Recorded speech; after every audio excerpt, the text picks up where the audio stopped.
A major change on the prison menu. The Federal Bureau of Prisons banning pork products from being served in all the jails it runs nationwide.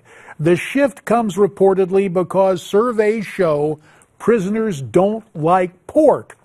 Needless to say, the pork industry is skeptical of those surveys. The Bureau also cites cost as a reason. But the Council on American Islamic Relations praises this change. CARE says, and I quote, "In general, we welcome the change because it's facilitating the accommodation of Muslim inmates. We hope it's not an indication of an increasing number of Muslims in the prison system," close quote. For more, let's bring in former New York Police Commissioner and the former interim Minister of the Interior for Iraq, Bernie Kerik. Bernie joins us tonight from Newsmax, Washington. Bernie is also the author of the book, From Jailer to Jailed. Bernie, is there something to a survey of prisoners saying they don't like pork? I got to be honest, JD. I was in the federal system for 3 years. I was never given a survey. I was never asked what kind of food do you like or you don't like. I don't remember any survey to that extent. And I will tell you, pork, bacon was one of the hot commodities on the black market within the prison system. So I'm not sure who they talked to and what survey they took, supposedly. I just don't see it. I don't get it. So what is this? Is this the administration running towards Sharia law and tenets of the Muslim faith? You know what? I can't say, JD, and I will tell you there's a constant increasing recruitment of Muslim prisoners within the federal BOP. I think anybody within the system, staff or inmates will tell you that. There's constant recruiting of Muslim inmates, of Muslims within the system. This may be, but I'm not saying that's what it is, but this also may have something to do with economics. However, I also ran Rikers Island for 6 years. And I could tell you during the time I ran Rikers from 1996, 95 to 2000,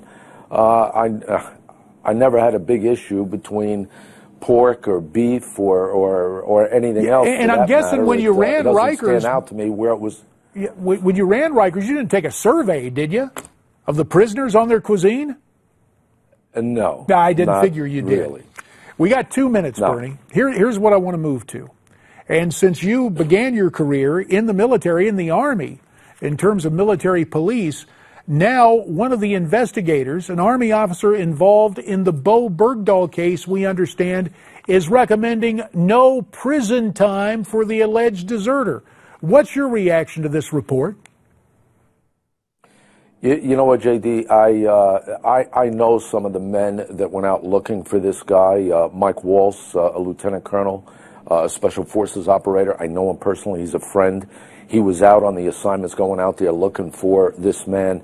We lost a number of people as a result of this deserter. Basically, he had deserted his post. We had a number of casualties. We had a number of injuries. Everybody in Afghanistan was basically taken off of what they were doing and put into a position where they had to go out and search for this guy. He should be held accountable for his actions. I understand that, he was upset or he had some sort of mental breakdown. That being the case, he had a mechanism to report anything he thought was a problem within the system, and he could have sought treatment. He chose to desert, and as a result, we lost people.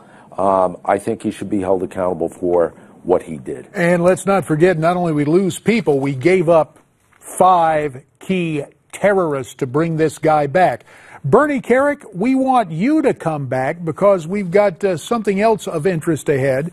Bernie will be here, and we'll welcome in Ari Rabenhoff, too, to talk about some of the topics of the day, specifically gun control in presidential politics. Will President Obama be successful in using executive orders to circumvent the Second Amendment? That's straight ahead.